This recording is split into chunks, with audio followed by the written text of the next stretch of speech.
Bem-vindo mais uma vez ao Preparando para o Enem 2015. Vamos resolver agora a questão de número 154 do Enem 2010, segunda aplicação. Se pudéssemos reunir em esferas toda a água do planeta, os diâmetros delas seriam diâmetro de 1.385 quilômetros, a esfera cujo volume seria toda a água do planeta, estimada em aproximadamente 1,39 bilhões de quilômetros cúbicos. Numa esfera de diâmetro de 406 quilômetros, conteria o volume equivalente a toda a água doce do planeta, 35,03 milhões de quilômetros cúbicos. Para uma esfera de raio, ou melhor, de diâmetro 272 quilômetros, teremos um volume que conteria a água doce subterrânea, estimada em 10,53 milhões de quilômetro cúbico. Para uma esfera com diâmetro de 58 quilômetros, o volume dessa esfera seria a água doce superficial, o equivalente a 104,59 mil quilômetros cúbicos. Dados retirados do Guia do Estudante, Atualidades e Vestibulares mais Enem, abril, São Paulo, 2009. O que essa questão nos pede? Ela nos pede a razão entre o volume da esfera que corresponde à água doce superficial. Razão é o quociente entre duas grandezas. Então, aqui precisamos fazer o quociente entre o volume da esfera que corresponde à água doce superficial pelo volume da esfera que corresponde à água doce do planeta. Voltando ao gráfico, a água doce superficial, que é o primeiro item citado, e lembrando que razão é um quociente estabelecido nesta ordem, a água doce superficial é uma esfera de diâmetro 58 quilômetros.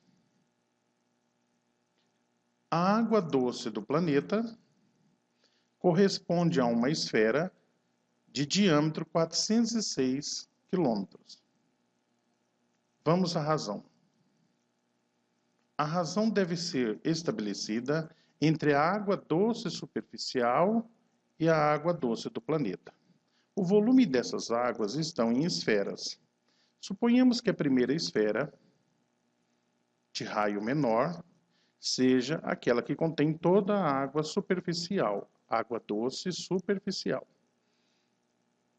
E suponhamos que a de raio maior seja aquela que contenha toda a água doce do planeta. As fórmulas para calcular volume de esfera são 4/3 de πr ao cubo para a primeira esfera, para a segunda esfera. Como temos aqui uma razão, 4/3 se repete no numerador e no denominador, pode ser cancelado. O π também aparece no numerador e no denominador, e é uma constante numérica, também pode ser cancelada. Sobra desse quociente apenas a divisão do raio da menor elevado ao cubo para o raio da maior elevado ao cubo. O raio da menor é extraído desse número. Aqui nós temos 58 quilômetros de diâmetro, o que corresponde a dizer que o raio mede 29. O diâmetro da maior é o diâmetro de 406 quilômetros, já que os dados estão em diâmetros. O raio dessa esfera é 203 quilômetros.